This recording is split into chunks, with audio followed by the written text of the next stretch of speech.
is the same, and it's not all of them are criminal.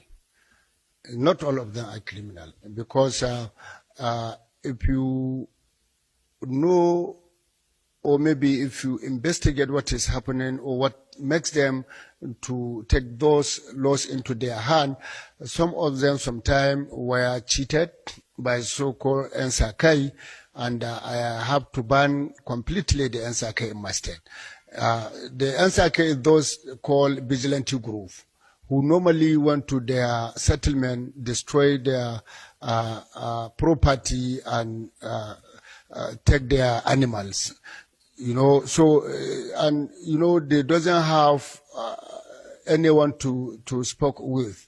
So sometimes they are going for revenge. Like if Ntsake attack them, so they will go for the parcels. So that is what exactly happening. And some of them are living in a settlement where close to a village or town, and they sometimes if there is maybe operation, military operation, the military will go and destroy their properties and their animals. So they are angry with such actions sometimes. So sometimes if you are talking to them, you can understand where they are coming from and you can understand their problems. So it is important we as leaders to sit down with those people to understand what is the genesis first.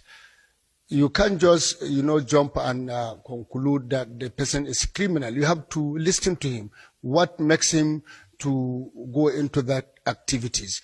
So this is what to do. So they are not all of them. It's not all Fulani are criminals. Some are good citizens, but due to some circumstances, they subscribe to such criminality. If you're a Nigerian watching this right now, especially from the Northwest, I have one honest question for you. When you hear a politician boldly say, bandits are not criminals, they are freedom fighters, how does it make you feel? Because for millions of families that have buried loved ones, run from their villages, or watched their farms burn, these comments are not just careless, they are painful. They reopen wounds we are still struggling to heal. Today, we are going to break down the truth, based on the most respected research in northern Nigeria, Dr. M. A. Rufa'i's decade-long study, I Am A Bandit. And we are going to respond directly to the claims made by former Minister Bello Matawale and Senator Shehu Buba. But more importantly, we are speaking as children of the soil, people whose homes, parents, and communities have carried this burden for over a decade. Before we dive in, tell me in the comments, where are you watching from? Are you from Zamfara, Katsina, Kaduna, Sokoto? We want to hear your voice, because this story belongs to all of us. Let's begin. When Bello Matawale said Fulani-led armed bandits are freedom fighters reacting to Hausa vigilantes, he wasn't just wrong, he attempted to rewrite the entire history of this tragedy.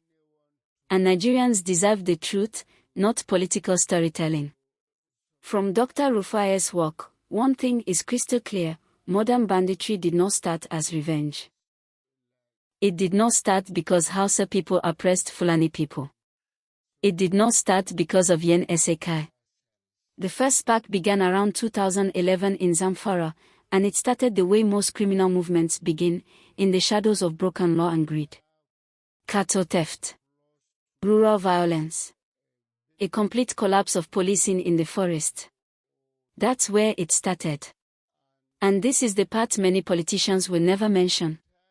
The very first bandit leader documented, traced, and studied was a Fulani man named Kundu, from Katsina. Not Hausa. Not vigilante. Not oppressed. Kundu was a criminal who formed the first organized bandit gang operating between Katsina and Zamfara. He designed the blueprint: camps in the forest, cattle rustling, kidnapping, violent retaliation. Everything we see today started with him. Then came the most notorious of them all, Buharin Doji. Also Fulani. He killed Kundu, took over the network, and transformed small criminal groups into a regional terror empire.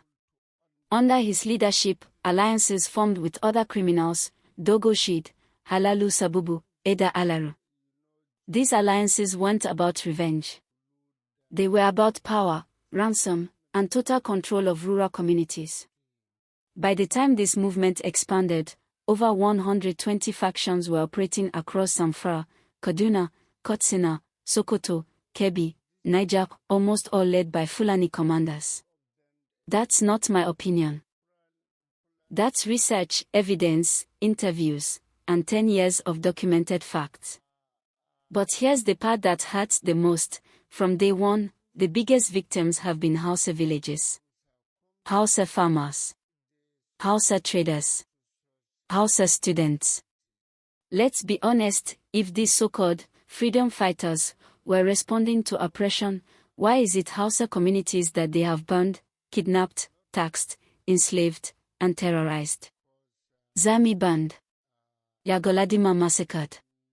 Shinkifai school children kidnapped. Banin Magoji farmers killed. Yori traders abducted. Katsina highways hijacked. Entire Hausa farmlands turned into war zones. So, what exactly is the freedom in kidnapping a bus full of students whose only crime was going to school? What exactly is the revenge in burning villages that have never raised a hand against you? Now let's address Senator Shehu Buba, who stood before bandit leaders and told them, "No one will call you terrorist. Hausa people oppressed you." Really?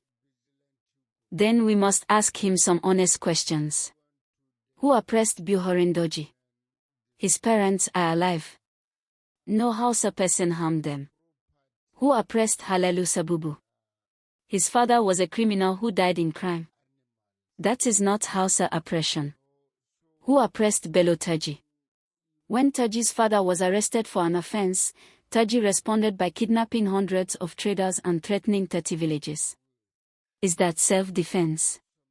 Or is that terrorism? Who oppressed Dogo Shid? Shid became a criminal by choice and built his empire with blood, not justice. Who oppressed Adu Alaru? A man coronated by a community he terrorized after murdering farmers, women, vigilantes, and children. So where is the Hausa oppression? Where is the persecution that produced this level of destruction? Let's talk history for a moment. When Fulani first arrived in Hausa land centuries ago, they were not attacked. Hausa rulers gave them land. Hausa farmers shared grazing routes. Hausa communities paid Janoli and Bertoli to avoid conflict. Then the Sokoto Jihad happened, and Hausa people lost their kingdoms for over 200 years. From colonial times to post-independence, Fulani elites dominated political and traditional institutions across Hausaland. So how did Hausa people who lost land, power, and political control, suddenly become the oppressors? It doesn't make sense historically. It doesn't make sense politically. And it certainly doesn't make sense morally. Yet through all this, there is one question Nigerians must ask. Why have Fulani elites, traditional, religious, political, kept quiet for over a decade while Hausa communities suffered? Why didn't we hear these voices condemn banditry until it spilled into Abuja and Niger State? Why did some defend, romanticize, or negotiate with killers? Why did some call terrorists our boys? Why did no Fulani institution loudly declare that this terror does not represent the Fulani people? The silence has been loud. Painfully loud. Now let's return to the facts, Dr. Rufa'i's findings. Modern banditry started in 2011. Its founders were Fulani criminals. Its commanders were Fulani. Its expansion was Fulani-driven. Its victims were overwhelmingly Hausa. Its destruction was unimaginable. So when politicians come out to repaint terrorism as freedom fighting, Nigerians must resist that narrative with everything we have. Because this isn't about tribe. It's not about hatred. It's about truth. Over 2 million lives lost. Thousands of villages burned. Millions displaced. Entire farming economies wiped out. Parents who will never see their children again. Widows sleeping in IDP camps. fathers searching bushes for the graves of their sons. And throughout all this, Hausa people never retaliated collectively. Never profiled Fulani collectively. Never declared war on Fulani communities. Even with this level of pain, destruction, and humiliation, ordinary Hausa civilians restrained themselves. That is not weakness. That is maturity. But patience must not be mistaken for guilt. And silence must not be twisted into propaganda. We want peace. We want coexistence. We want security. But we cannot build any of that on lies. The truth must come first. If you follow this gist to this point, let me ask you, do you think politicians understand the real suffering of the people? Do you think they feel the fear villagers face at night, the hunger displaced families endure, the trauma children carry when gunmen storm their schools? Tell us in the comments. Say your mind. This is your platform too. Because at the end of the day, all we want is simple, justice, truth, and a chance to rebuild our communities without fear. And to Bello Matawalle, Senator Buba, and anyone else pushing false narratives, history has already recorded the truth. And no press conference can erase it. If you found this breakdown enlightening, please share your thoughts below. What should Nigerians do going forward? How do we heal this wound? Drop your comment, share your experience, and join the conversation. This story is not just history. It is our reality. And until leaders speak truthfully, we will continue to speak for ourselves.